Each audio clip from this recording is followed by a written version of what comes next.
Depuis le 19e siècle, la conscience collective est verrouillée par le dogme de la menace microbienne.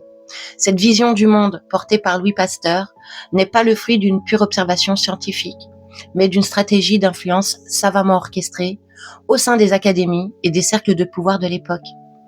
En érigeant des entités biologiques invisibles, virus, bactéries, germes, en ennemis publics, la religion médicale a instauré un climat de peur permanente. Cette approche a permis d'imposer la vaccination comme un rituel de protection indispensable alors qu'elle constitue en réalité une rupture avec les lois naturelles du vivant. Le voile de cette supercherie maintenue depuis 150 ans par des intérêts industriels colossaux commence aujourd'hui à se fissurer, laissant présager un choc cognitif sans précédent pour une société bâtie sur ses illusions. À l'opposé du réductionnisme pasteurien se déploie la vision d'Antoine Béchamp, dont les travaux ont révélé l'existence des microzymas. Ces éléments inframicroscopiques sont les bâtisseurs de la vie, des entités immortelles présentes dans chaque cellule. Selon cette perspective, le microbe n'est pas un envahisseur, mais une mutation nécessaire du microzyma, orchestrée par l'organisme pour dégrader des tissus morbides ou nettoyer des toxines accumulées. L'origine interne. La maladie ne nous tombe pas dessus, elle émane de l'intérieur.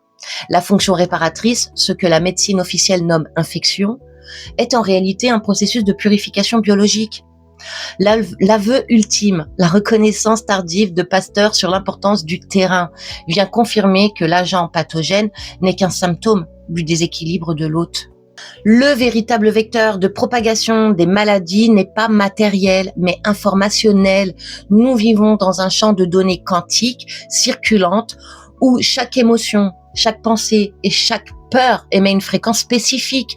La contagion se définit alors comme une résonance psycho-énergétique circulante.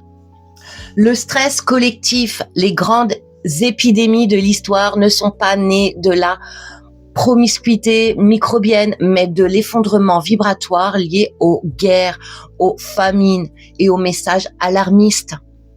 L'activation du terrain, lorsque l'être humain est plongé dans un climat de détresse psychique intense, son terrain se modifie, signalant au microzyma d'initier un processus de nettoyage organique, souvent confondu avec une pathologie contagieuse. L'indépendance individuelle. La réceptivité à ces informations dépend de la solidité intérieure et de la conscience de chacun, expliquant pourquoi certains restent immunisés au cœur des crises. La fin de l'ère des vaccins marquera l'émancipation de l'humanité face à l'industrie pharmaceutique et à ses artifices chimiques. En comprenant que les vaccins n'ont jamais été les architectes de la fin des épidémies, lesquelles s'éteignent naturellement dès que les tensions socioculturelles s'apaisent.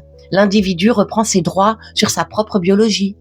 Cette mutation à venir n'est pas seulement médicale, elle est spirituelle, elle exige une transformation profonde de notre rapport à la vie. 1. Reconnaissance de l'hygiène intérieure, priorité à la clarté émotionnelle et à la pureté du terrain. 2. Désactivation des égrégores de peur, refus de céder aux narratifs anxiogènes qui dégradent nos fréquences vibratoires. Et 3. Souveraineté biologique, se percevoir non plus comme une victime du hasard biologique, mais comme le maître d'une architecture vivante capable d'auto-guérison.